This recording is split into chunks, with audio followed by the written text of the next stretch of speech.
పేదలకి సంవత్సరానికి ₹1,00,000 ఉచితంగా ఇవ్వాలనుకుంటున్నాం. ₹1,00,000. ప్రభుత్వ ఉద్యోగాలు 30 లక్షల ఉద్యోగాలు ఉన్నాయి.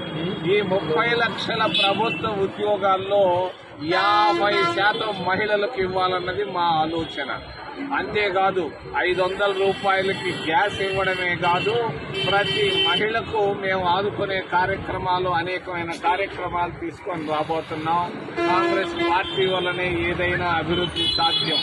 ఈ రోజు మేము చెప్పుకొచ్చాను, తిరుపతి రాజధాని నగరం చేసి తీరుతామని చెప్పాం. మరి చంద్రబాబు నాయుడు దాన్ని తిరుపతికి ఇవ్వకుండా ఆయన తుళ్లూరుకు తీసుకెళ్లాడు. మన రాయలసీమ ప్రయోజనాలు కాపాడలేనటువంటి చంద్రబాబు నాయుడు వస్తే ఏమి, రాకపోతే ఏమని నేను అడుగుతున్నా. రెండోది, రాయలసీమ ప్రయోజనాలు కాపాడలేనటువంటి జగన్మోహన్ రెడ్డి